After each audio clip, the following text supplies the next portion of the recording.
Et si tu es là aujourd'hui, c'est pas par hasard, c'est que la question d'organisation est super importante pour toi. C'est que la question d'organisation fait partie de ton quotidien, fait partie de tes réflexions, fait partie de tes pensées et tu as envie d'y trouver des solutions et tu as bien vu que c'était pas juste une question de savoir comment ranger les affaires ou où ranger les clés de voiture.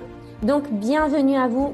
J'ai envie de commencer cette vidéo par une petite citation qui dit « Tout est question d'organisation, mais rien n'est jamais juste une question d'organisation ».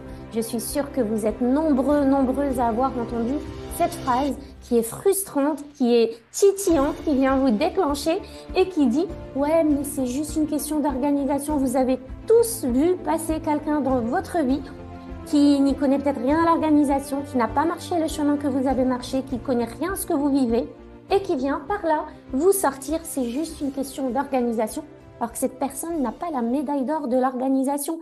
Et vous restez là, vous dites, quoi, juste une question d'organisation. Mais comment on peut minimiser un tel sujet qui comporte des défis, mais vraiment réels? Organisation, j'ai envie de vous en parler parce que ces personnes qui vous disent que c'est juste une question d'organisation, c'est des personnes qui ont de nombreuses peurs sous-jacentes et je vais vous parler dans cette vidéo des peurs sous-jacentes pour qu'on puisse mettre un peu plus d'empathie et de bienveillance dans nos échanges avec ce type de personnes-là. Ça permettra de comprendre ce qui se joue dans leur tête pour elles quand il s'agit de sujets tels que l'organisation. Avant toute chose, si vous n'êtes pas abonné à cette chaîne, abonnez-vous, ça vous permettra de soutenir la chaîne, mais aussi d'avoir accès à toute la valeur que je vous apporte ici. Ça nous permettra d'interagir, de lancer des débats, d'argumenter, d'échanger, de créer du lien. Et moi, j'adore ça. Sachez aussi que désormais, avec chaque vidéo, vous avez une fiche d'exercice qui vous est offerte. Vous n'avez qu'à cliquer sur le lien en description pour pouvoir télécharger votre PDF, ce qui vous permettra de mettre directement en application tout ce que vous apprenez dans la vidéo. Vous savez que moi, j'adore vous faire bosser. J'aime qu'on pose des actions concrètes. J'aime qu'on passe à l'action. J'aime qu'on travaille et qu'on réfléchisse. C'est ce qui permet de grandir. C'est ce qui permet de changer des choses. Parce que si on ne fait rien, bah rien ne change. Et juste vous inspirer, ça ne m'intéresse pas. J'ai envie de vous inspirer, de vous aider et d'être témoin aussi de votre évolution. Donc, téléchargez le fichier, il est juste en dessous en description. L'organisation, les amis, c'est une vraie discipline de haut niveau. C'est une véritable compétence qui demande du temps, qui demande des efforts. Venir dire que c'est juste une question d'organisation, c'est venir minimiser les défis réels qu'elle représente. Alors certes, il y a des personnes qui ont des facilités organisationnelles, mais toujours est-il, ça demande de l'effort et ça demande de la réflexion et ça demande de mettre des choses en place pour s'organiser, combien même c'est quelque chose qui pourrait paraître facile à la personne. Mais c'est différent de juste une chance, c'est une compétence qui se travaille. C'est une habileté qui va s'acquérir. Une fois qu'elle est acquise, faut-il encore tenir sur du long terme? Et c'est ça qu'on cherche à éviter, et c'est ça qui est difficile. Parce que organiser une journée, organiser un voyage, organiser un repas, organiser un événement, on peut le faire. Mais organiser des repas tous les jours, organiser des événements tous les jours, organiser sa vie professionnelle tous les jours, est-ce que ça, on peut le faire? Est-ce qu'on est assez capable d'être patient dans la persévérance et d'être persévérant dans la patience? C'est ça qui est douloureux et c'est ça qu'on cherche à éviter. Et je vais en parler tout à l'heure. Restez jusqu'à la fin de cette vidéo parce qu'encore une fois, si vous êtes là, c'est pas par hasard. La semaine dernière, je vous ai livré une vidéo qui parle de la préparation psychologique des vacances d'été avec toute l'organisation en amont. Aujourd'hui, j'ai envie de vous parler de l'importance de l'organisation et quel impact ça peut avoir dans votre vie d'être dans une dynamique de manque d'organisation. Quelles sont les peurs qui se cachent derrière les personnes qui ne cherchent pas à mettre en place ce travail-là et à faire cet effort-là. Et évidemment, je vais vous proposer un exercice à faire également. Bien sûr qu'il existe une tonne d'outils organisationnel. Pareto n'a pas inventé sa loi du 80-20 pour rien. Eisenhower n'a pas inventé sa matrice de la priorisation des tâches du plus important au plus urgent, etc. pour rien. Il existe Getting Things Done, c'est la méthode GTD. Voilà, c'est pas là pour rien. On a des logiciels, on a des agendas numériques. Ça veut dire que c'est vraiment quelque chose auquel il faut trouver des solutions pour pouvoir le maintenir sur du long terme et pour pouvoir organiser ses journées et organiser sa vie de façon efficiente. On peut avoir toutes les techniques et tous les agendas du monde, vous l'avez remarqué, que c'est pas ça qui va nous aider forcément à mieux nous organiser. Moi, je sais que combien de fois j'ai eu des agendas, j'ai des notebooks, j'en ai plein et j'oublie même d'ouvrir mon agenda. Donc, il m'arrive de louper des rendez-vous parce que j'ai pas regardé mon agenda alors que c'était écrit dedans.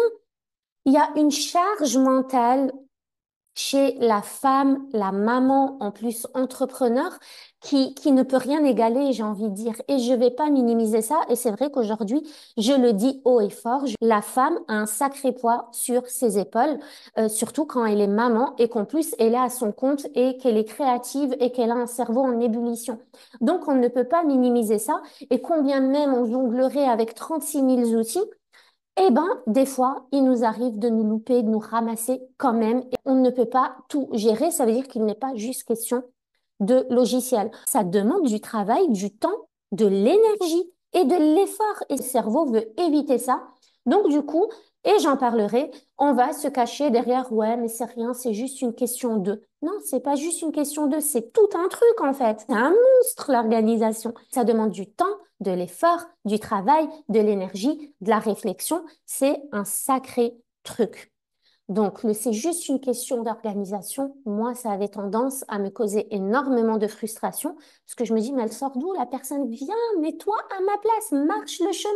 C'est comme un peu ce directeur ou ce PDG ou ce chef d'usine, par exemple, dont les employés au plus bas de l'échelle se plaignent d'une problématique récurrente qui les empêche de faire leur travail dans de bonnes conditions et qui commence à dire, oui, mais c'est juste parce que tu ne t'es pas bien organisé. C'est juste une question de patience. C'est juste une question d'organisation.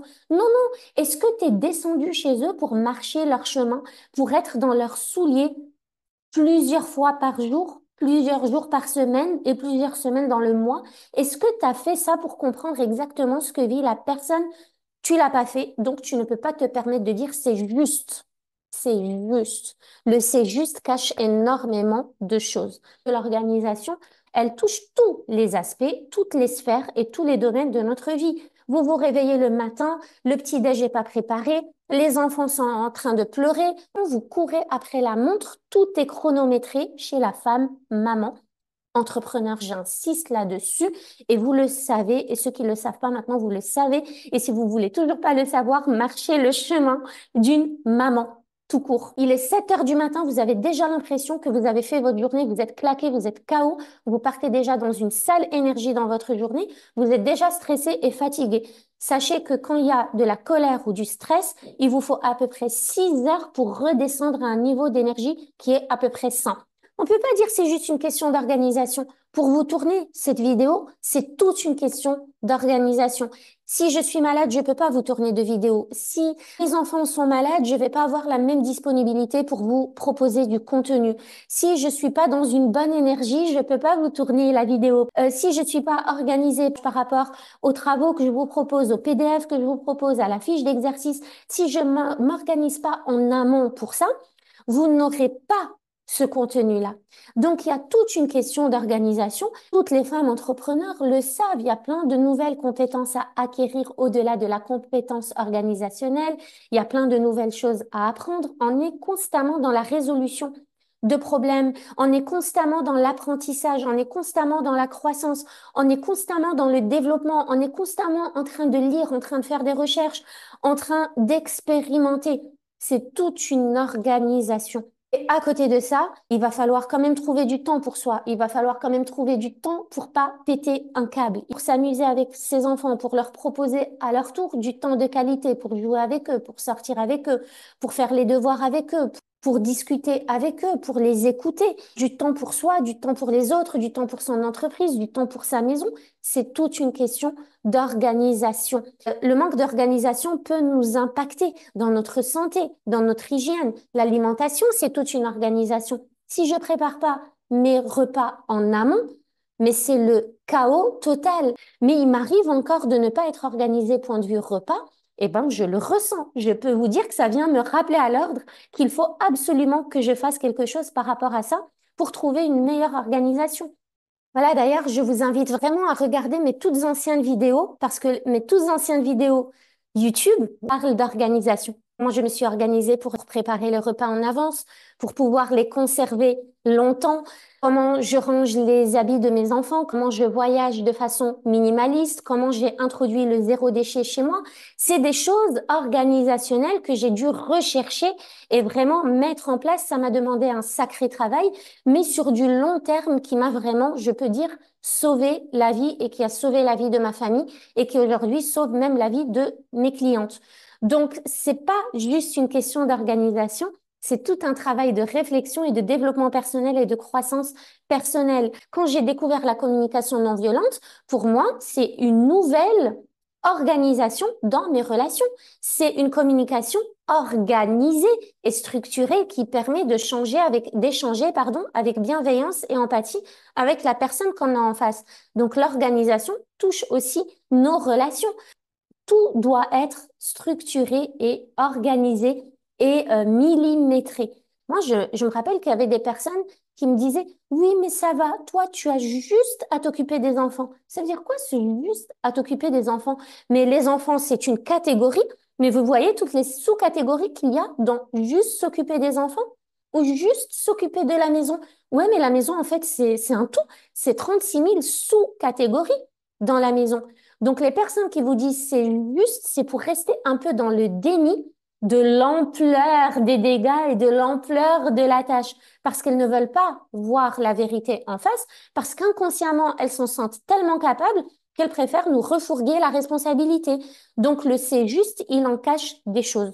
Quand on manque d'organisation, ça a un gros impact dans notre quotidien. On va se retrouver à jongler entre plusieurs tâches et plusieurs responsabilités, mais toujours en faisant tomber les balles, en fait, en étant en train de courir après les balles qui tombent et à réessayer, puis ça retombe, et puis on est toujours éparpillé, on éparpille notre énergie. Donc, il se peut que j'oublie des tâches super importantes sur lesquelles peut-être même je me suis engagée et ça va faire que je vais m'auto-saboter, je vais adopter un langage interne qui va diminuer ma confiance en soi et je vais détériorer mon estime de soi parce que je vais me dire, mais t'es nul, mais t'as pas pensé à ça, mais t'as vu, t'aurais dû, t'aurais ci, t'aurais ça. T'aurais dû juste t'organiser, t'es pas assez organisé. Et j'en reviens à la maman et à la maman entrepreneur. J'ai l'impression que la société nous a donné cette notion d'organisation comme acquis en fait. Comme on est maman, ben, on est censé être organisé. Beaucoup de jugements par rapport aux mamans. Bah, il y a cette image de la femme qui doit être organisée. Elle a un bébé, elle devrait savoir comment s'organiser. Si elle a oublié un truc, oulala, c'est qu'elle n'est pas organisée. J'ai l'impression qu'on nous met ce poids sur les épaules et qu'on nous met cette pression, alors que, comme je l'ai dit et j'insiste dessus, c'est une vraie compétence, c'est une vraie discipline de haut niveau. Il faut travailler dur pour être super organisé. Et ça prend. Donc, quand je manque d'organisation, ça se sent. J'ai l'impression d'être surmenée, d'être dans l'hyper-investissement. Évidemment, on se crame et évidemment, c'est ce qui va mener au burn-out au final. Je ne fonctionne pas dans le désordre, je ne peux pas. Mon cerveau est fait comme ça. Et je sais que le cerveau des femmes que j'accompagne, qui sont souvent des femmes à haut potentiel, il fonctionne comme ça. Si j'ai pas d'ordre devant les yeux, j'ai un sacré désordre dans la tête. Et le cerveau est comme ça. Ce qu'il voit, il l'imprime, il lui donne de l'importance, il lui attribue de l'énergie. Donc, si j'ai le désordre devant, je suis déjà épuisée sans avoir rien fait. J'ai besoin que ma maison soit rangée, j'ai besoin que ma cuisine soit rangée pour cuisiner, j'ai besoin que mon bureau soit clean pour travailler, j'ai besoin que mon bureau d'ordinateur soit libéré, soit aéré pour que je puisse travailler. Donc, si je suis pas organisée de ce côté-là, je vais avoir du mal à retrouver les informations, je vais avoir du mal à créer du contenu, je vais avoir du mal à organiser mes fiches, mes fichiers, mes exercices, mes vidéos, mes montages, etc. Ça va être très difficile pour moi de poursuivre ce rythme dans le chaos total sur du long terme. Tout ça mène à une fatigue et à un stress chronique qui vont nous empêcher de fonctionner. J'aime bien cette notion-là, un peu à la mode de moi, je suis multitâche, je suis multipotentiel, il n'y a pas de souci. On adore faire plein de choses à la fois. On adore apprendre plein de choses à la fois. On adore s'intéresser à plein de sujets à la fois. Mais attention, attention, j'ai envie de recadrer ici. Le cerveau n'est pas fait pour ça. Le cerveau n'est pas fait pour plusieurs tâches à la fois. L'énergie, si vous imaginez que c'est une boule condensée où il y a 100% de votre énergie, à chaque fois que vous faites plusieurs tâches à la fois, c'est ces 100% qui se divisent dans plusieurs directions. Donc, vous ne finissez jamais une tâche jusqu'au bout et vous ne lui attribuez jamais vos 100% d'énergie pour la faire rapidement de manière efficiente avant de passer à autre chose. Vous êtes éparpillé, vous avez fait plein de choses, mais rien n'est fait totalement. Manque d'organisation va aussi nous pousser à la procrastination. Pourquoi? Parce que on est complètement inhibé, on ne sait pas par quoi commencer, on n'a pas envie, on a l'impression que c'est une charge, que c'est un poids, que c'est un fardeau, parce que dans notre tête, il y a cette charge où on se dit, waouh, ça demande tellement d'énergie pour que je m'organise et pour que je sache par quoi commencer, par quel bout prendre le truc, que je préfère ne rien faire, parce que dans l'illusion, j'ai l'impression que si je ne fais rien, je suis moins dans la douleur que si je passais à l'action. C'est une illusion. Dans 2 semaines, vous sortira une vidéo sur la procrastination et les peurs inhibitrices liées à la procrastination. Je vous invite vraiment à regarder cette vidéo. Donc, abonnez-vous et suivez-moi. Vous allez avoir du contenu qui vous permet d'avancer avec votre réalité quotidienne. Alors, quelles sont les peurs qui se cachent dans l'inconscient de ces personnes qui vous disent, ouais, mais c'est juste une question d'organisation. Vous savez, un peu comme ces personnes qui regardent un sport de haut niveau et qui disent, ouais, mais ils ont fait ça toute leur vie, c'est juste une question d'entraînement. Entraîne-toi comme ils se sont entraînés. Fais ça toute ta vie comme ils l'ont fait. C'est parce que derrière, tu sais que c'est toute une question d'entraînement et de persévérance et de patience et d'endurance. Tu le sais que c'est une douleur et que c'est une souffrance, tout ça. Tu le sais qu'ils ont consacré toute leur vie à ça, qu'ils ont dû faire des sacrifices. Donc, pour minimiser les défis, tu vas te dire, ouais, mais c'est juste une question d'entraînement. C'est-à-dire, ouais, mais si moi aussi je le fais tous les jours et je m'entraîne tous les jours, bah, j'en arrive à ça. Ouais, mais tu l'as pas fait. Donc, tu peux pas te permettre de dire, c'est juste une question d'entraînement. C'est une sacrée question d'entraînement, mais c'est une sacrée question de répétition. C'est une sacrée question de maîtrise et c'est une sacrée question de mindset. Les personnes qui vous disent c'est juste une question d'organisation, c'est des personnes qui sont pas passées par là. Parce que les personnes qui ont appris à s'organiser et qui ont des choses dans lesquelles elles peuvent vous aider, elles vont jamais vous dire c'est juste une question d'organisation. Elles vont vous dire waouh, tu sais, j'ai traversé ton chemin là. Je suis passée par ça. C'était une galère et j'ai trouvé des solutions. Viens avec moi, je t'emmène et je te montre. Ça, c'est des personnes qui ne vont pas minimiser les défis réels. C'est des personnes qui vont vous comprendre et comprendre à quel point c'est un challenge, cette question d'organisation. J'ai envie que vous compreniez les peurs qui se cachent derrière cette phrase-là. Une première peur qui est celle de l'échec, parce que reconnaître que l'organisation demande du travail et de l'effort et que c'est une compétence qui se travaille, c'est accepter d'échouer à maîtriser cette compétence-là. J'ai peur de ne pas être à la hauteur. Donc, je préfère minimiser. La deuxième peur, c'est la peur du changement. Quel que soit le domaine sur lequel tu veux te focaliser pour ton organisation, il va falloir que tu arrêtes de faire certaines choses que tu as faites toute ta vie et il va falloir que tu mettes en place des nouvelles choses que tu n'as jamais faites de ta vie. Ben, moi, j'ai remarqué qu'il y a beaucoup de personnes qui veulent le changement, mais qui ne veulent en même temps absolument rien changer à leurs habitudes actuelles. Elles veulent le changement, mais elles ne veulent que rien ne change. Et en fait, ce que j'ai remarqué, c'est qu'elles veulent juste le résultat du changement sans avoir à changer les choses. Donc, ces personnes-là vont minimiser parce qu'elles veulent pas perturber leur confort. Elles vont dire, bon, l'organisation, c'est quelque chose de simple, c'est sans importance. Viens, on minimise le truc parce que moi, j'ai pas envie de mettre ça en place. La troisième peur, c'est la peur de l'effort. Accepter que ce soit une compétence à travailler, ben, c'est accepter de dire, OK, il faut que j'y consacre du temps et de l'effort. Ben, ça génère de l'angoisse. Le temps et l'effort demandent de l'engagement. On n'a pas envie d'avoir à s'engager. La quatrième peur, c'est la peur de l'autocritique. Conflit interne et le langage interne, c'est quelque chose qui peut être vraiment destructeur. L'autocritique, c'est le fait de réfléchir à ses propres faiblesses et à ses propres lacunes. C'est-à-dire, si j'accepte que c'est une compétence qui se travaille, ça veut dire que si je m'y frotte, je vais me sentir incapable de, et du coup, ça me met face à mes incapacités, à mes limites, à mes limitations et à mes faiblesses et à mes lacunes. Et j'ai peur de m'autocritiquer en me disant que je suis nulle, que j'y arriverai pas, que je suis bonne à rien, que les autres ont réussi et pas moi. En lien avec la peur de l'autocritique, la peur de se sentir vulnérable. Reconnaître ses faiblesses, c'est reconnaître sa vulnérabilité. On préfère donner une impression de contrôle. Moi, je gère, moi, je contrôle. Moi, je pourrais faire ça, mais je sais que c'est juste une question d'organisation, mais je contrôle, j'ai pas envie de le faire, je gère. Non, non, non, non. En fait, en admettant que c'est toute une question d'organisation, c'est admettre que je suis vulnérable, c'est admettre mes faiblesses. C'est un peu comme dire, OK, je reconnais là un signe de faiblesse de ma part. Accepter que c'est toute une compétence à travailler, c'est aussi appréhender la responsabilité qu'elle représente. J'ai déjà parlé de ce sujet-là, de responsabilisation versus victimisation. C'est trop bien d'être victime des circonstances extérieures et de se dire, ouais, mais moi je peux pas. Oui, mais moi j'ai les enfants. Oui, mais moi j'ai pas d'argent. Oui, mais moi j'ai pas le temps. Oui, mais moi tu comprends. Parce que ça nous permet de rester justement dans la stagnation et d'avoir des excuses pour ne rien faire. Mais admettre que c'est une responsabilité, je n'ai plus d'excuses. C'est mes comportements qui sont en jeu et je suis responsable de mes comportements.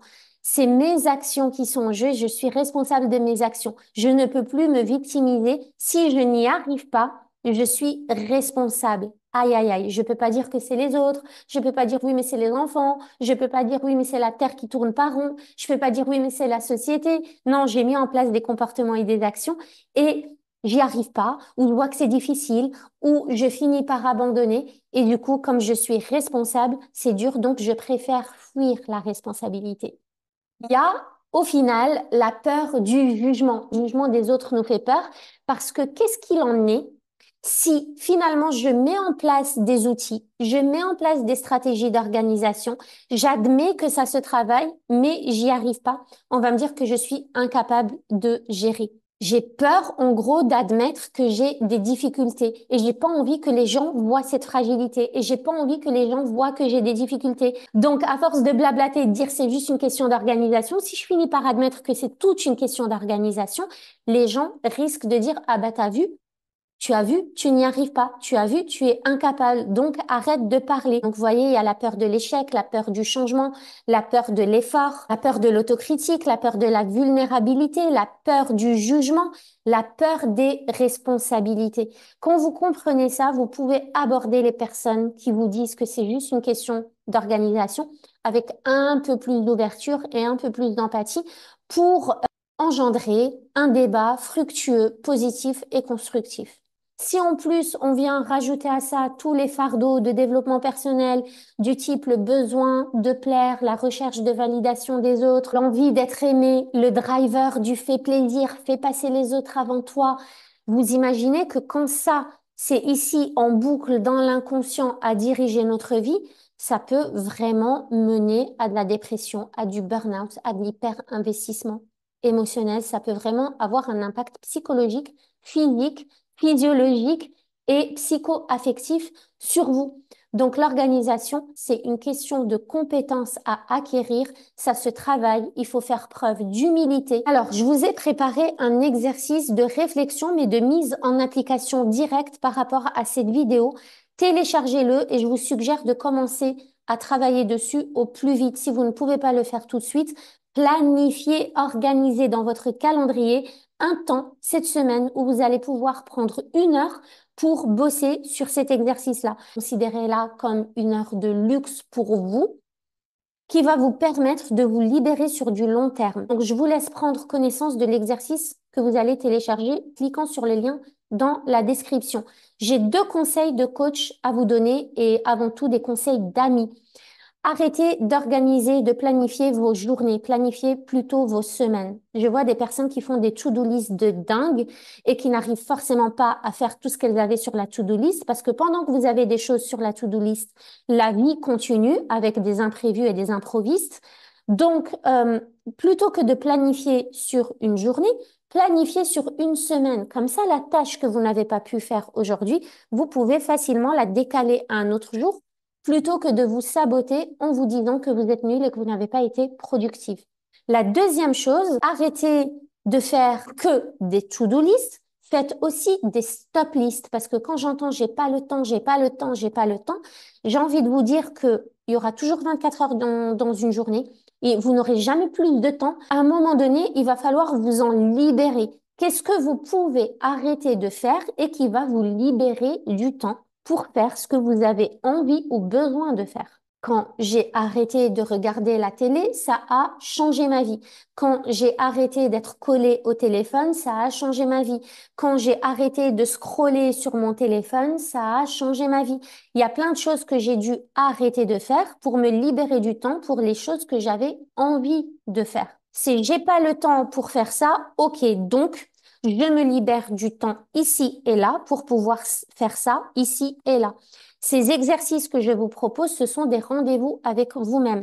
À chaque fois que vous avez envie de vous ressourcer avec de la lecture, avec un bain, avec une marche dans la forêt, avec une randonnée, avec le bruit des vagues, avec le bruit des oiseaux, peu importe ce qui vient vous nourrir pour regagner en énergie et re-remplir votre réservoir, c'est un rendez-vous avec vous-même. À chaque fois que vous n'y allez pas, vous vous posez un lapin à vous-même. Voilà ce que je voulais vous dire pendant ces vacances d'été par rapport à l'organisation. Sachez que je vous comprends. Les personnes qui disent que c'est juste une question d'organisation ne vont jamais tomber sur ma vidéo. Si vous êtes là, c'est parce que vous avez compris que ce n'était pas juste une question d'organisation, qu'il y avait plein de choses inconscientes qui se jouaient derrière et que c'était vraiment une discipline de haut niveau à pratiquer. J'espère que cette vidéo vous aura apporté de la valeur. J'attends d'avoir vos retours par rapport à ce que l'exercice vous aura permis d'être, de faire ou d'avoir. Je vous retrouve la semaine prochaine.